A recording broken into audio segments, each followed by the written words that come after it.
everything without offending. So now my mouth is in the jailhouse with cases pending. First Amendment, you replaced it, rigged it, dumbed it down. It's not an option. Some of it I understand. Took power from me. SMT Nation, we back. Nation, check out my partner Mint Mobile. Save money on your phone bill, all while supporting the channel. Partner link is in the description. Go save money now. All right, now for today's video, in this particular one, we're just going to focus on the Q4 2022 results for Verizon. We're going to talk a little bit about the year in total and then kind of look at some forward guidance. So on the screen, you're going to see a bunch of like infographics and slides and stuff that kind of comes with the quarterly earnings report. There will be an actual earnings call, and then the CEO, Hans Vestberg of Verizon, he'll be on probably some shows to discuss the results of the quarter and the year and how the company plans to proceed moving forward. So some of the financial stuff you guys can check out. It's on the screen, so that's really up to you. But in terms of the channel, we like to focus on, how the carrier is doing in terms of growth and retail operations. So for starters, basically total wireless service revenues look pretty healthy, a 5.9% year over year. The postpaid phone net additions came in at 217,000. Retail postpaid phone net adds, retail postpaid net adds of 1.4 million. In terms of the full 2022 retail postpaid net adds, they came in at 2.6 million, an increase of 23% from last year. The success driven by strong fixed wireless momentum, tablet and wearables adoption, and sequential improvement in phone net adds. Total postpaid churn came in at 1.14, and retail postpaid phone churn came in at 0.89. So I know a lot of questions about the churn. It looks like things have, for the most part, stabilized. The worst quarters, I think, are behind them. Now, in terms of total broadband, this would include fixed wireless, the 5G home, LT home product, as well as the Fios. So total broadband net adds, 416,000. That's the best broadband performance in over a decade, reflecting a strong demand for Fios and fixed wireless, the 5G home. This was a 379,000 fixed wireless net additions, increase of 37,000 net additions from the third quarter. So they're trending up in terms of the net adds for the 5G home. The company also recorded net addition and growth in the fixed wireless throughout the year. I think now that brings them to 1.3 million broadband net adds, an increase from 409,000 total broadband net adds the full year of 2021. So clearly, fixed wireless access, a success story from them. And then 59,000 Fios internet net adds. So that's a lot of good stuff there from Verizon. Additionally, some stuff to maybe cover. The net income increased by 41% year over year compared to last year, this quarter.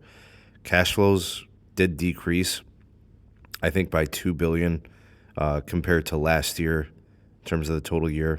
CapEx spending, I know some of you have been asking about this. The 22 CapEx is ending at $23 billion, which includes dedicated $6.2 billion from C-band. So they pretty much hit their mark. In fact, they actually spent a little more than they planned to. I think they planned to spend $6 billion on C-band in 22. They spent 6.2. Free cash flow came in at $14.1 billion, a decrease from $19.3 billion end of year 2021. All right, so again, we've got a very mixed year, a very mixed quarter. Some really good things and then some things that are down. Additionally, some stuff that you probably care about. The service revenue increased 6.1%, so that's good. Postpaid connection growth, we saw that. The postpaid churn for Q4 was at 1.06 on the consumer side, and wireless retail postpaid phone churn came in at 0.86.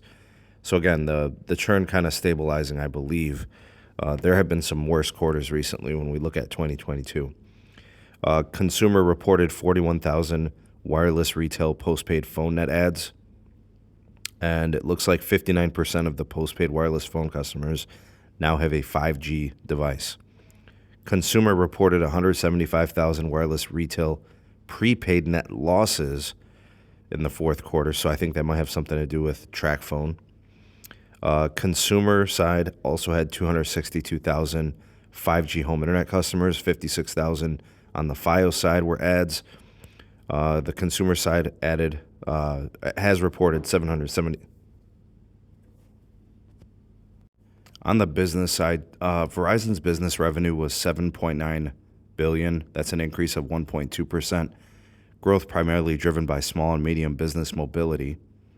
Additionally, it says here that the business wireless service revenue saw an increase of 4.7% year over year, so it's good to see they got some traction there. They reported on the business side 455,000 wireless retail postpaid net adds, 176,000 postpaid phone net adds, and that's the sixth consecutive quarter where business reported more than 150,000 postpaid phone net adds. Continues to be a winning side for them. Business retail postpaid churn was 1.38 for quarter 4 2022. Wireless retail postpaid phone churn 1.06. Looks like things are good there. The business reported 117,000 fixed wireless net adds for the quarter. Again, it continues to win for them. Looking at 2023, we're going to see CapEx in the range of $18.25 to $19.25 billion. 1.75 billion of that incremental 10 billion of C-band related spending is residual and left over. So that's pretty much what we're looking at, folks. What do you guys think of the numbers? What do you think of the metrics? They hit their mark. Some things good, some things bad. I could tell you guys right now, we're going to have to look in some more detail and hope for some questions to get answered today at the call. And then we'll be doing a follow-up video or maybe possibly a podcast tonight. AT&T's up next, then T-Mobile after them. Thanks for watching. See you all in the next one.